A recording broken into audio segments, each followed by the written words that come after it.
거짓. 말만 깨끗하고 속내는 더럽다. 요즘 젊은이들은 농담을 좋아한다. 설마 거짓말이지 진짜? 라며 진담인지 농담인지 모를 말을 하면서 대화를 즐긴다. 일본은 근대 60년간 전쟁도 없고 눈부신 경제 성장을 이루었다.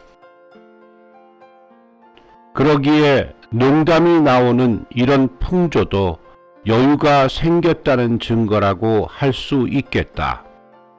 그러나 무책임하고 고생도 안 한 젊은이라도 거짓이라는 사실이 밝혀지면 속였다, 속았다, 사람을 믿을 수 없다고 한다. 정말이지 거짓은 사절이다. 교주님께서는 8가지 티끌과 함께 거짓과 아첨 이것 싫어 라고 훈계하셨다. 이 길에서는 물론이고 어느 시대든 누구든 어디에서든 거짓말쟁이는 비난과 미움을 받고 환영받지 못한다. 그 거짓은 자신을 지키기 위해 있지도 않은 일을 이야기해서 그 자리를 벗어나려고 하는 것이다. 8가지 티끌은 마음속 티끌이 그대로 밖으로 표출된 것에 비해 거짓과 아첨은 모두 말만 좋게 하는 것으로 약간 비겁함을 느낀다. 후쿠자와 유키치는 10혼 중에 하나로 세상에서 가장 슬픈 것은 거짓말을 하는 것이라고 말했다. 빈곤한 나머지 거짓말을 하지 않으면 살아갈 수 없는 가여운 사람도 있다. 바늘방석 같은 인간관계 속에서 거짓말을 하지 않으면 그 순간을 넘길 수 없을 것 같은 사람도 있기 때문이 아닐까. 거짓말을 하지 않으면 안 되는 마음의 나약함, 거짓말을 하는 마음의 추함, 그런 점에서 인간에게 있어 가장 슬픈 일이라고 한 것이리라. 그러나 그럴 때일수록 자신의 마음을 살펴서 욕심, 허영, 느슨함은 없었는지 반성했으면 한다. 덕없는 모습. 거짓은 도둑질의 시작이라는 옛말이 있다. 남의 물건을 대수롭지 않게 슬쩍해버리는 어느 30대 남성이 있었다. 어찌된 일인지 거짓말도 예사로 했다. 내가 어느 날 거짓말을 하거나 남의 물건을 훔치는 것을 나쁘다고 생각하지 않느냐고 묻자 별로 나쁘다고 생각하지 않는다는 대답이 돌아왔다. 그는 신용을 모두 잃게 되고 마음의 병을 앓아 결국에는 정신병원에 입원하고 말았다. 덕이 없는 사람은 앞일이야 어떻게 되든 지금만 좋으면 그만이라는 사람이라고 들은 적이 있다. 거짓말을 하는 것은 덕이 다해버린 밑바닥의 모습이라고 말할 수 있지 않을까. 그 순간만의 즐거움을 위해 소중한 인생을 망치고 만다.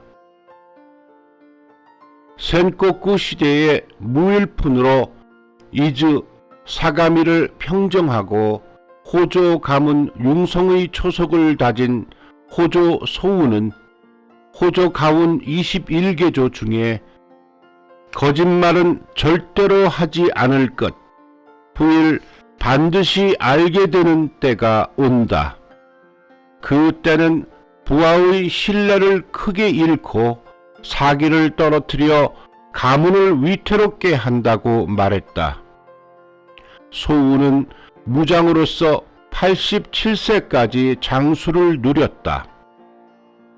전생으로 나날을 보냈다는 불명예스러운 인생을 접어두고라도 마음에 새겨야 할 것을 함축한 교훈이 아닌가 싶다. 친필에 월일은 거짓과 아첨 이것 싫어. 앞으로는 월일 물러난다. 12호 113수 라고 엄하게 일러주셨다. 신님의 수호도 없어진다고까지 말씀하신 것이다.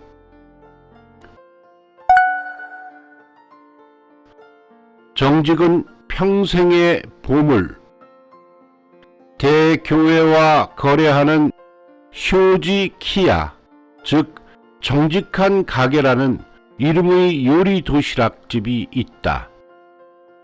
주인이 어떤 사람인지 모르지만 장사를 하는데도 정직이 첫째라는 생각에서 생애를 걸고 가게의 중요한 이름으로 지은 것이리라.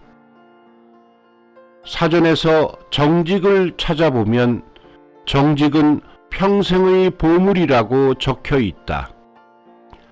역시 거짓 없는 정직은 어떤 것에도 이기는 마음의 보물이라 말할 수 있다. 내가 초등학생 때는 아직 먹을 것이 부족했다. 그런 이유로 학교 급식 시간에 한 사람당 하나씩 간유로 만든 영양제를 전교생에게 나누어 주었다. 설탕을 입힌 것 같은 육각형의 작은 알맹이였다. 단 음식이 부족한 시기였기에 모두들 고대하며 매일 먹었다. 그러나 어느 날 덜렁대는 급식 당번이 간유를 가져올 때 엎질러서 먹을 수 없게 되었다. 교실 안은 난리가 났다. 일제히 불만의 소리가 나왔는데 그때 엎지른 학생이 모두의 앞에 나와서 정말 미안해 하고 사과했다. 그러자 그렇게 불만스러운 얼굴을 했던 그부들 사이에서 동정의 목소리가 나왔고 간유를 엎지른 사건은 일순간에 가라앉아 버렸다. 변명도 거짓말도 하지 않고 정직하게 사과한 훌륭함과 상쾌함을 맛본 어릴 적 그리운 추억이다. 지도 말씀에 거짓에 좋은 것 없다. 좋은 것 없다. 거짓만큼 무서운 것은 없다. 그러나 진실만큼 좋은 것 없다. 라고 가르쳐 주셨다.